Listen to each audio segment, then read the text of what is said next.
Yun, maraming salamat. Thank you.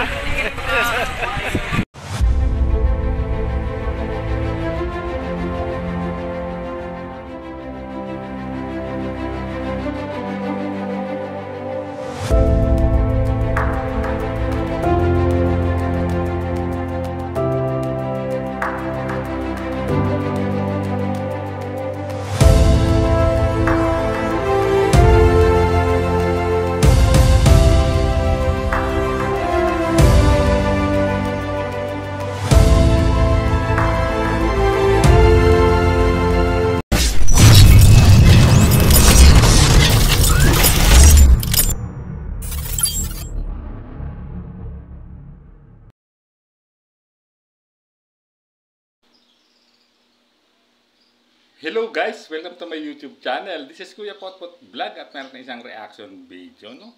Ito po yung latest update po no? ng EDSI. No? Ito yung kanilang day 2 sa Hong Kong trip kung saan ay pumunta ang buong Team Kalingap. Siyempre kasama na ang EDSI Love Team sa pamosong Hong Kong Disneyland. So, at siyempre bago tayo magsimula ay mag-shoutout po muna tayo. May galap shoutout po sa ama ng Kalingap na si Kuya Bal Santos Matubang.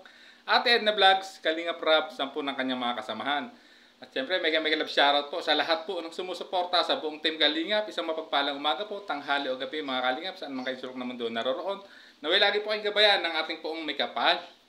At yan guys, no? At siyempre, no? At meron tayong panonoorin na ikling reaction video, no? Itong video clip mula po, no? Kay Chairis Vlog kung saan talagang ito yung pinakita niya rito kung gaano kasaya ang EDSI Love Team, lalong-lalo na si Kalingap Edu, kung saan napasayaw pa ito, no? Habang namamasyal kasama si Viancy sa pamosong Hong Kong Disneyland guys. So, panoorin po natin ang video. Hello! Welcome Disneyland!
Ayan, guys, no?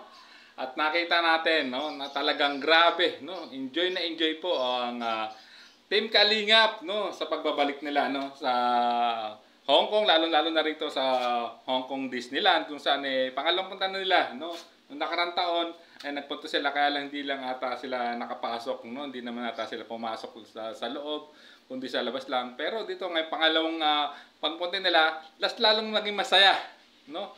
Sa pangalawang pagkakataon na pagpunta nila, lalo na pangalawang pagkakataon na pagpunta ni Kalingap Edu dito sa Hong Kong Disneyland, kasi nga kasama na niya ang kanyang wifey na si Viancy guys. At nakita niyo naman talagang enjoy na enjoy silang dalawa, taking pictures, at ayun, napasayaw pa si Kalingap Edu, no? Talagang kita niyo talagang bigay na bigay pagsayaw niya habang napatingin sa kanyang wifey na si Viancy. Grabe. At talagang panigurado mas maraming memories ang maaalala rito ng EDSI, no? At siyempre pag sinabing Hong Kong Disneyland, dahil alam nila na talagang part ng kanilang journey itong no, sa kanilang buhay, itong naging experience po nila na makapunta po sa Hong Kong Disneyland. At siyempre talagang natupad to sa pamamagitan din po ng mga generous sponsor, no? Kaya po ito ay natupad itong pagpunta ng Team Kalingap sa Hong Kong, lalong-lalo na sa pagpunta po ng EDSI sa Hong Kong Disneyland, kung saan na alam naman natin na may isang generous sponsor from US, no? Na si Mama not to be remembered yung pangalan po ni Ma'am na taga US na nag-sponsor po ng Hong Kong Disneyland tickets po ng dalawa. So ayan guys, kita natin panigurado. Enjoy na enjoy ang dalawa, no? Talagang marami silang taking of pictures, marami silang memories na magagawa diyan. Ganon din po ang buong Team Kalingap at nakita naman natin, grabe, enjoy na enjoy sila, talagang mangha-mangha sila, no? Nang makarating sila diyan, no? Ayan po kasi yung Disneyland ay tinatawag na happiest place on earth. So talagang marami talaga nangangarap na makapunta diyan sa Disneyland. At ngayon nga, finally, no, nakasama na po sa ikalawang pagbabalik nga, pagbisita ni Kalingap Edu sa Hong Kong Disneyland. Kasama na niya si YP at talaga namang panigurado ay talagang nag-i-enjoy sila, no, habang sila ay namamasyal diyan. Kasama po ang buong Team Kalingap, no? At ayan, guys, no? Hanggang dito na lang ating maikling reaction video. Maraming salamat po. At syempre guys, huwag natin kalimutang suportahan din po ang may-ari ng video ito na si Chairis Vlog, isang OFW sa Hong Kong na talagang solid kung sumuporta po sa buong Team Kalingap, lalong-lalo na po sa ama ng Kalingap na si Kuya Bal Santos Matubang at sa buong Team Kalingap guys. So maraming salamat po. Hanggang sa muli po nating reaction. There's a vlogger named Kuya Pot, spreading good vibes, giving all he's got. With a camera in his hand, he hits the road, capture moments, sharing stories untold. Kuya Pot, he's the one we adore, bringing smiles, he's got so much more. In this crazy world, he is a ray